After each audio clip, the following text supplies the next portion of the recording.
Well, you spoke several times before about ideological subversion. That is a phrase that I'm afraid some Americans don't fully understand. When the Soviets use the phrase ideological subversion, what do they mean by it? Ideological subversion is the process which is legitimate, overt, and open. You can see it with your own eyes. All you have to do, all American mass media has to do, is to unplug their bananas from their ears, open up their eyes, and they can see it.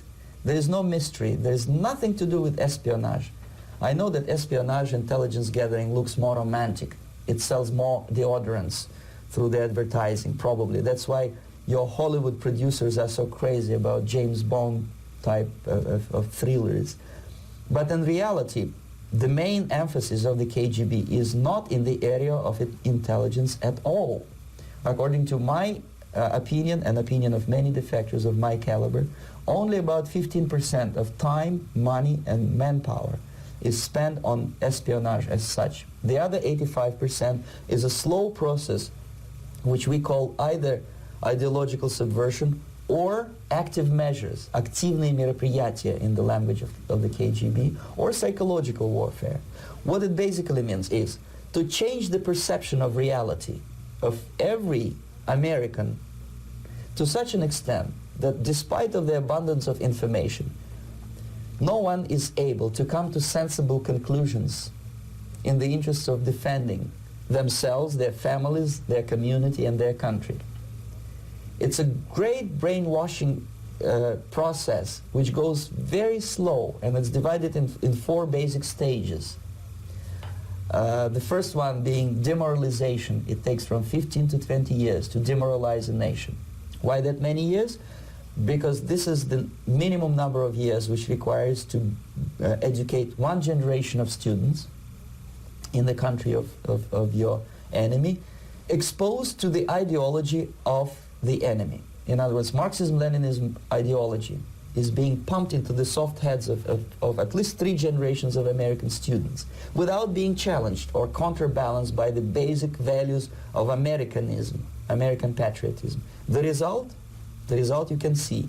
Most of the people who graduated in the 60s, dropouts or half-baked intellectuals, are now occupying the positions of power in the government, civil service, business, mass media, educational system. You are stuck with them.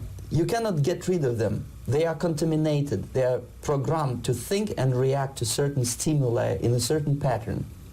You cannot change their mind, even if you expose them to authentic information, even if you prove that white is white and black is black, you still cannot change the basic perception and the logic of behavior.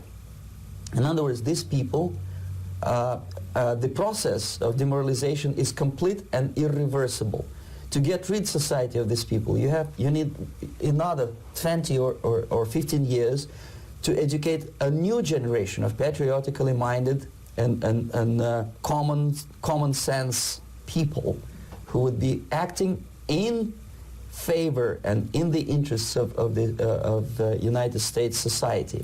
And yet these people who've been programmed and, as you say, in place, and Yes. who are favorable to an opening with the Soviet concept, these are the very people who would be marked for extermination in this country? Most of them, yes. Simply because the psychological shock when they will see in future what the beautiful society of equality and social justice means in practice, obviously they will revolt. They will be very unhappy, frustrated people.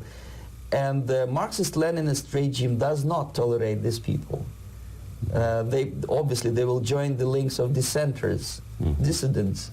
Yes. Unlike in present United States, there will be no place for dissent in future Marxist-Leninist America. Here you can get popular like Daniel Ellsberg and filthy rich like Jane Fonda for being dissident, for criticizing your Pentagon. In future, these people will be simply squashed like cockroaches. Nobody is going to pay them nothing for their beautiful, noble ideas of equality. This they don't understand, and it will be a greatest shock for them, of course. The demoralization process in the United States is basically completed already.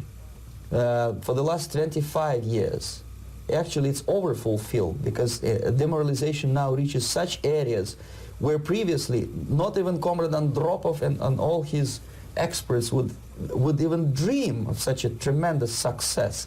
Most of it is done by Americans to Americans, thanks to lack of moral standards. As I mentioned before, exposure to true information does not matter anymore. A person who was demoralized is unable to assess true information. The facts tell nothing to him. Even if I shower him with information, with authentic proof, with documents, with pictures, even if I take him by force to the Soviet Union and show him concentration camp, he will refuse to believe it until he is going to receive a kick in his fat bottom. When a military boot crashes his balls, then he will understand, but not before that. That's the tragic of the situation of demoralization. So basically America is stuck with demoralization, and unless, even if you start right now, here, this minute, you start educating new generation of Americans, it will still take you 15 to 20 years to turn the tide of reality back to normalcy and patriotism. The next stage is destabilization. This time, subverter does not care about your ideas and the patterns of your consumption. Whether you eat junk food and get fat and flabby, doesn't matter anymore. This time, and it takes only from 2 to 5 years to destabilize a nation, what matters is essentials: economy, foreign relations, defense systems.